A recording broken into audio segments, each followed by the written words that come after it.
Olá, meu querido irmão, minha querida irmã. É uma grande alegria ter a sua companhia para o estudo da Palavra de Deus. Hoje vamos estudar a lição 10 da Escola Sabatina, que tem como título A Bíblia como História. Convido você para fazermos uma oração, pedindo a orientação de Deus para o nosso estudo de hoje. Oremos. Querido Deus, muito obrigado pela oportunidade que temos de aprofundar o nosso conhecimento da Palavra de Deus. Por favor, nos abençoe, dando-nos entendimento e, sobretudo, desejo de aprender e fazer a Tua vontade. Isso pedimos e agradecemos em nome de Jesus. Amém. Antes de iniciar o nosso estudo, eu quero lembrá-lo, como sempre faço, que é muito importante você ter a sua Bíblia, você ter a sua lição e estudá-las diariamente. Isso lhe trará muito conhecimento bíblico e teológico e permitirá que você possa ensinar a Bíblia a outras pessoas. No estudo de hoje, eu quero tratar de 6 temas. O primeiro é a Bíblia é única em sua historicidade. O segundo tema, Jesus Cristo, mito ou história. Terceiro tema, referências a Jesus em escritos não cristãos. Quarto, Davi e Golias. Quinto, a importância da história bíblica para a fé. E o sexto tema, a Bíblia como um documento historicamente confiável. Então vamos ao nosso primeiro assunto de hoje. A Bíblia é única em sua historicidade. Sabe que a historicidade é uma das características distintivas da Bíblia. Enquanto outra literatura religiosa contém muitos mitos e lendas, a Bíblia apresenta narrativas históricas sérias. Os críticos podem alegar que boa parte da Bíblia é mitológica, que suas narrativas históricas estão cheias de erros, mas os fatos contradizem essas pretensões.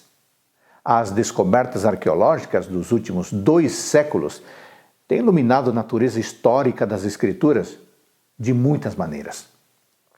A arqueologia não pode provar que a Bíblia é a palavra de Deus, mas certamente tem iluminado e por vezes provido a verificação dos relatos históricos das Escrituras.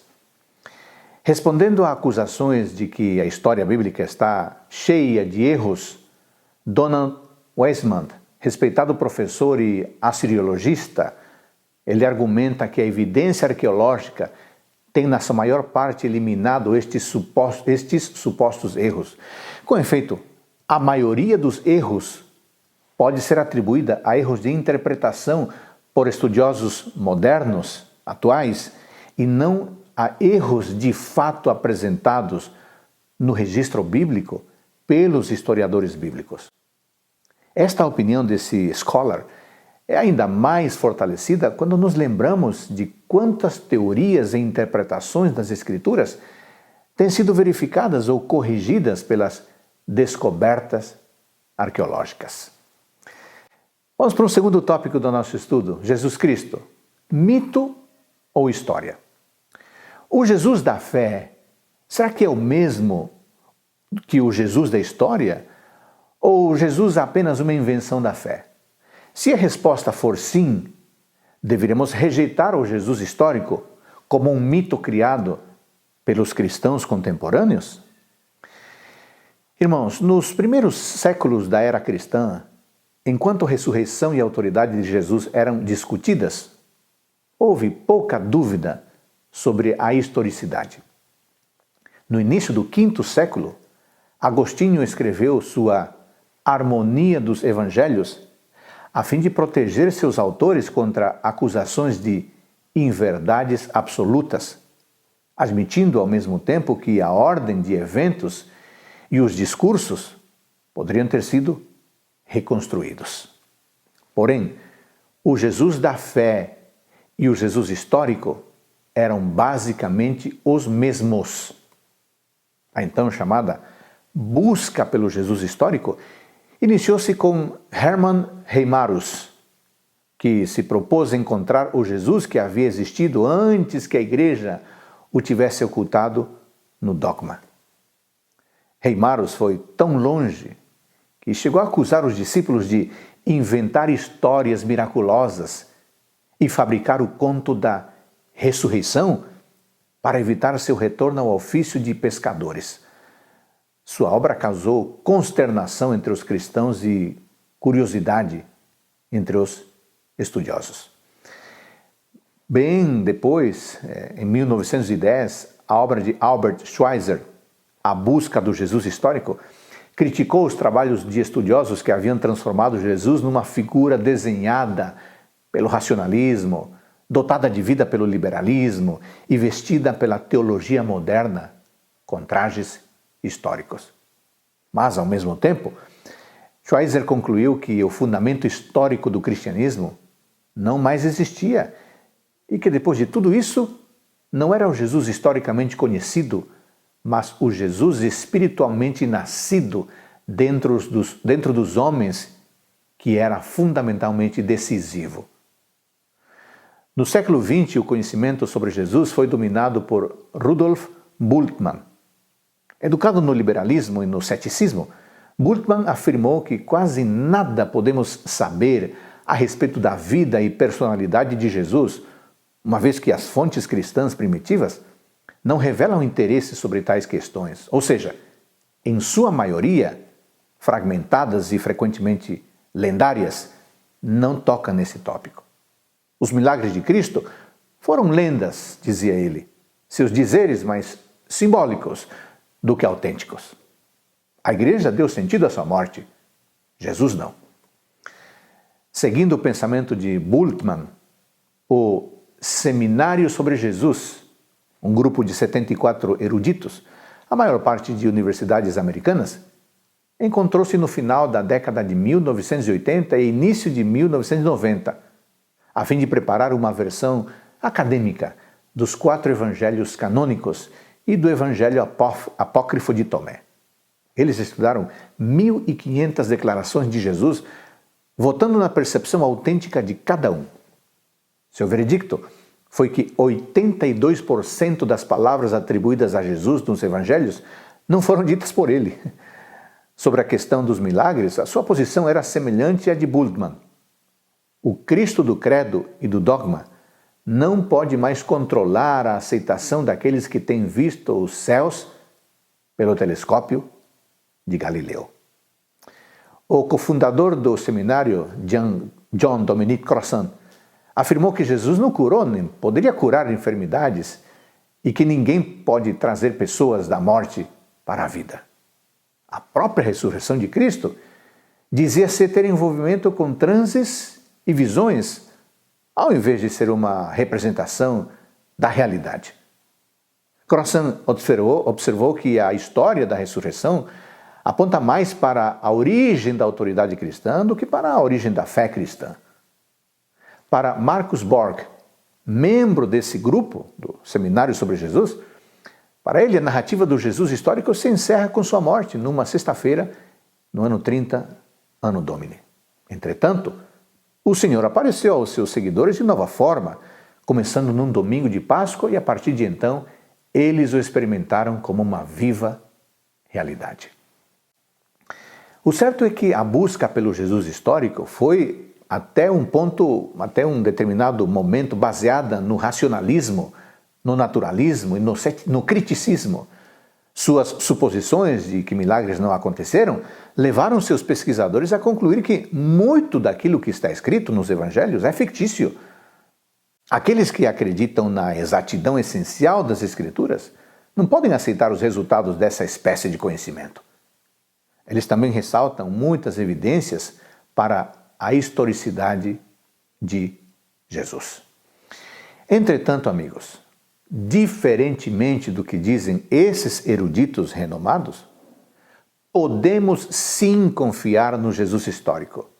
Sim, amigos, temos base sólida para isso. Vamos para o terceiro tópico de nosso estudo de hoje, referências a Jesus em escritos não cristãos. Vamos para algumas fontes judaicas. Joséfo, que viveu entre o ano 37 e o ano 100 da nossa era, foi um historiador e general judeu. Ele faz clara menção de Jesus em 2 passagens de sua obra Antiguidades Judaicas. A primeira diz respeito à representação das atividades do sumo sacerdote Ananias, ao redor do ano 62, Anno Domini. Ele, Ananias, reuniu o sinédrio, diz Joséfo, dos juízes e trouxe perante ele o irmão de Jesus, o Cristo, cujo nome era Tiago, e alguns outros. E após haver levantado uma acusação contra os transgressores da lei, ele os entregou para que fossem apedrejados. O ponto de vista não cristão é sugerido pela afirmação de que Jesus era chamado Cristo. Além disso, a forma cristã de considerar Tiago era irmão do Senhor. No livro 18 dessa mesma obra, Antiguidades, Joséfo refere-se a Jesus num tratado bem conhecido e debatido, o Testimonium Flavianum. Tudo indica que o texto não foi escrito por um judeu. Diz assim: nestes dias houve um homem sábio por nome Jesus, se é permitido chamá-lo homem, pois ele foi fazedor de boas e maravilhosas obras, um mestre de homens que recebiam a verdade com prazer. Ele atraiu a si muitos judeus e gentios. Ele foi o Cristo.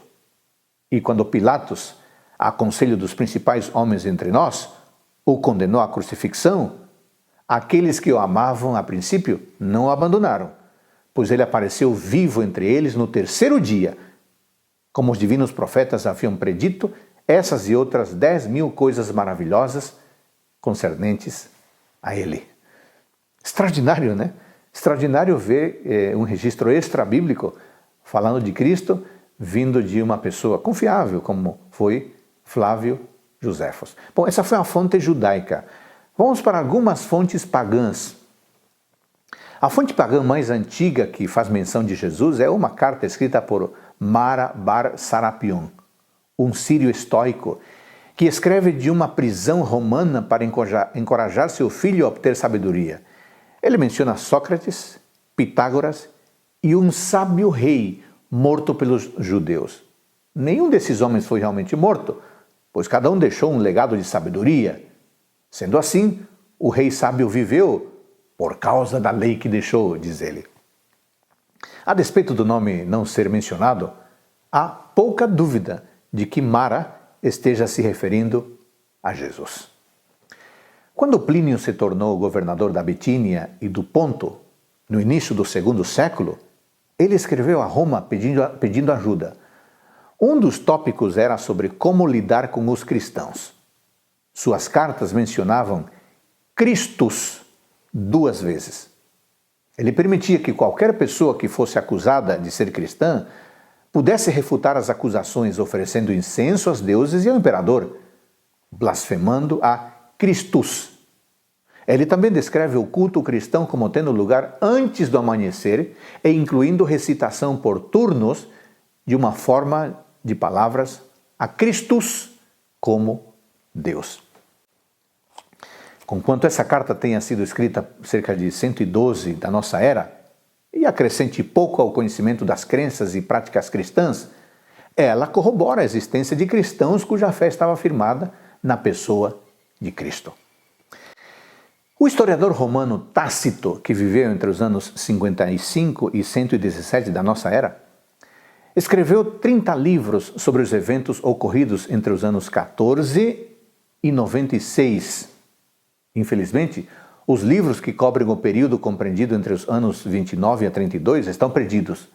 Mas os relatos sobre o grande incêndio de Roma, no ano 64, pelo qual Nero culpou os cristãos, contém referências aos cristãos e a Cristo. Diz assim: consequentemente, para se livrar desse relato, Nero imputou-lhes a culpa e determinou as mais atrozes torturas àquela classe odiada por suas abominações, a qual era chamada de cristãos pelo povo. Christus, raiz que originou o nome Cristo, sofreu a penalidade extrema durante o reinado de Tibério nas mãos de um de nossos procuradores, Pôncio Pilatos. Bom, amigos, esta breve pesquisa mostra que os autores não cristãos dos primeiros séculos, tanto judeus como pagãos, consideravam Jesus como um personagem histórico. Eles não criam nele, mas aceitaram o fato de que ele viveu e fundou um movimento religioso. Vamos para o quarto tópico do nosso estudo, vamos tratar rapidamente sobre Davi e Golias. A história de Davi e Golias tem estimulado a imaginação de muitos estudantes da Bíblia através dos séculos. É a narrativa de um pequeno e desprotegido garoto contra um valente e bem armado filisteu. É a história do exército israelita encolhendo-se de medo no vale de Elá, enquanto os filisteus zombam deles e do seu Deus. 5 pedras contra escudos de ferro, capacetes e espadas. Mas a pergunta é, qual a história por trás da história? Golias e Davi realmente existiram? No ano de 1992, Philip Davis, professor de estudos bíblicos da Universidade de Sheffield, apelou à arqueologia para afirmar: o império bíblico de Davi e Salomão não encontra um eco sequer no registro arqueológico, pelo menos não ainda. Então ele concluiu que Davi e Salomão não eram mais históricos do que o rei Arthur e a Távola Redonda. Seu argumento, porém, é baseado no silêncio. Na visão de Davis e outros eruditos pós-modernos, os personagens e as histórias da Bíblia precisam ter uma contrapartida histórica, arqueológica. A menos que isso ocorra, não há nenhuma base autêntica para se dizer que Israel tenha qualquer coisa que ver com a história, dizem eles. A Bíblia é culpada até que prove sua inocência.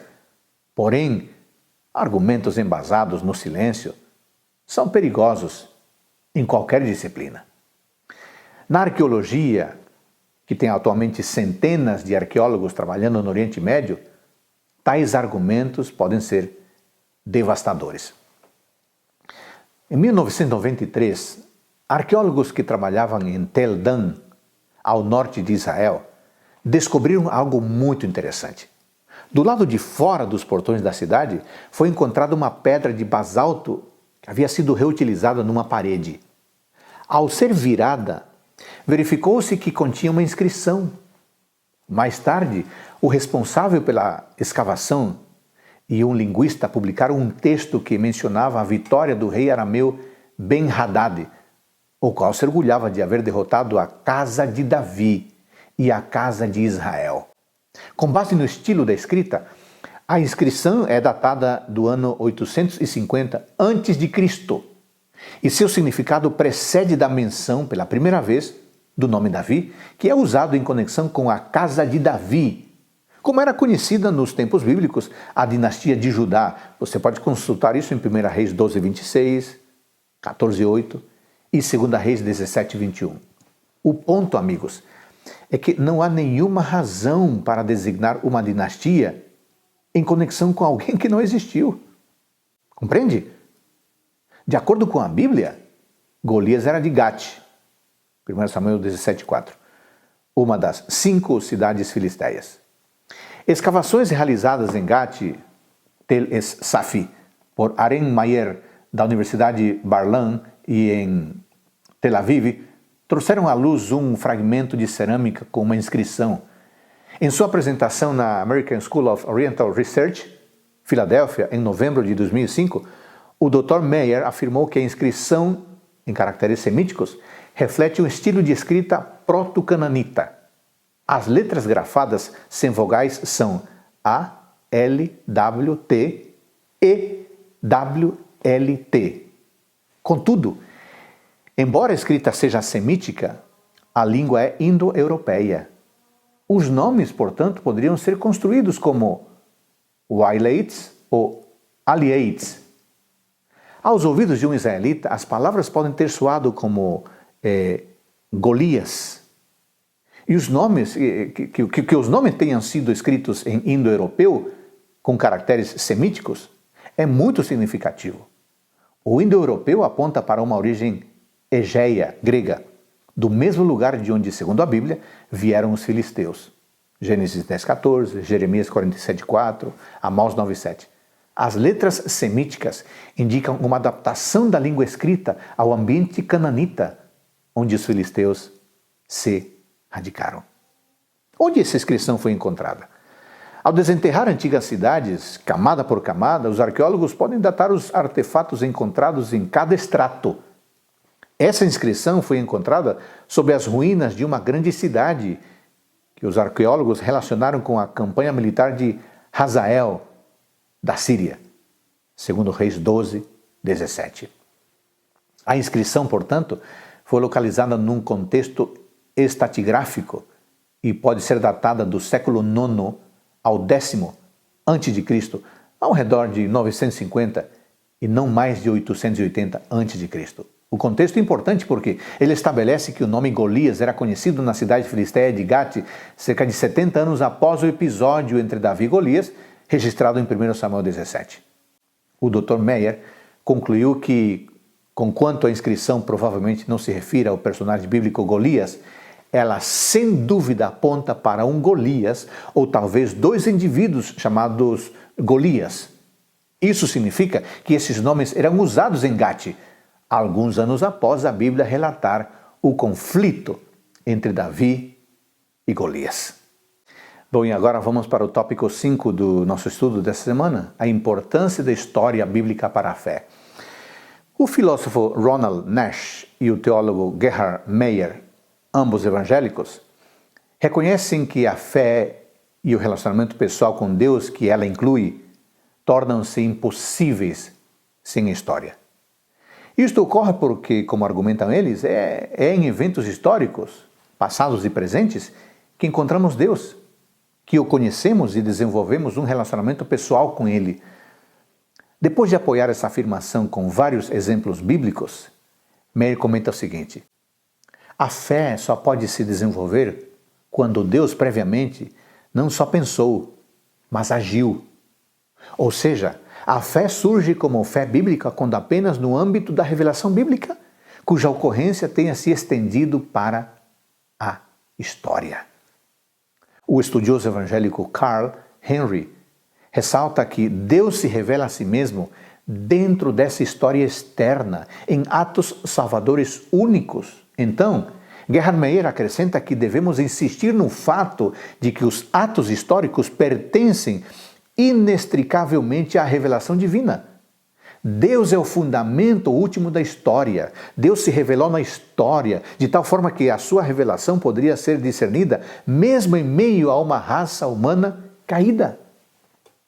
Quando falamos da natureza histórica da Bíblia, temos precisamente o cruzamento da eterna revelação divina ao mundo presente de espaço-tempo. De forma significativa, Meyer é bastante cuidadoso ao observar que a investigação histórica por si só não pode produzir fé, pois a fé exige um relacionamento pessoal com Deus, que nos encontra onde? Nos acontecimentos da história. Esse encontro com Deus não é um simples conhecimento em nível intelectual ou convicção de que Ele existe.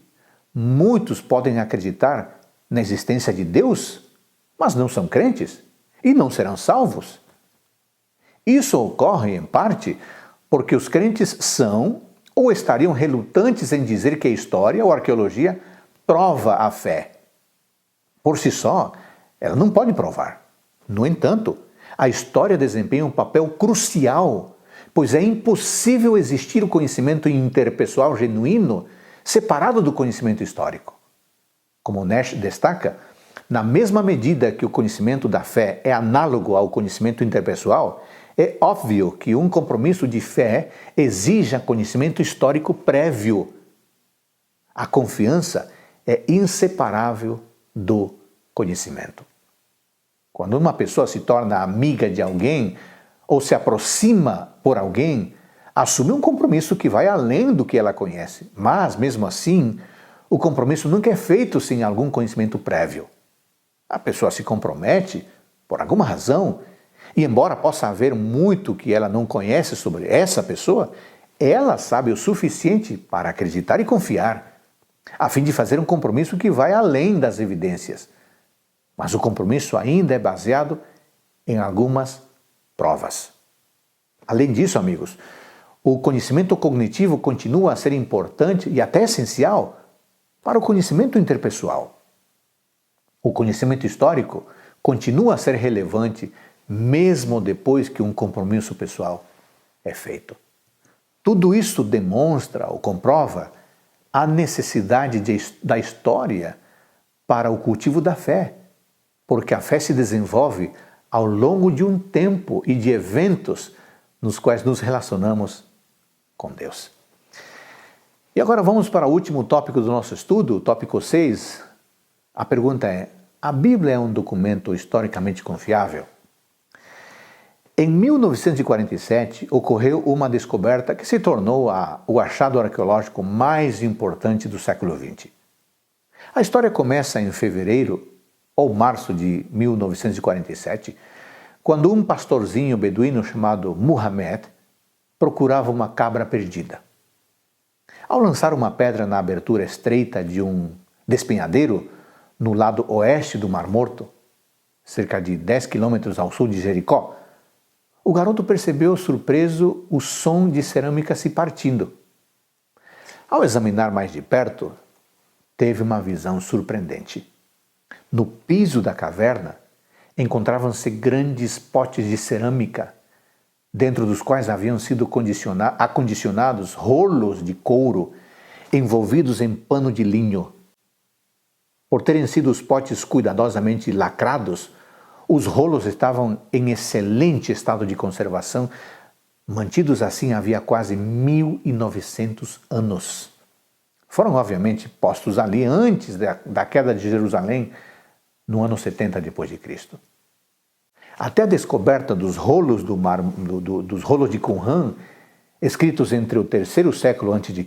e o primeiro século depois de Cristo, as cópias mais antigas do Antigo Testamento bíblico consistiam em um fragmento de Deuteronômio 6.4, no papiro Nesh, datado do primeiro século antes de Cristo.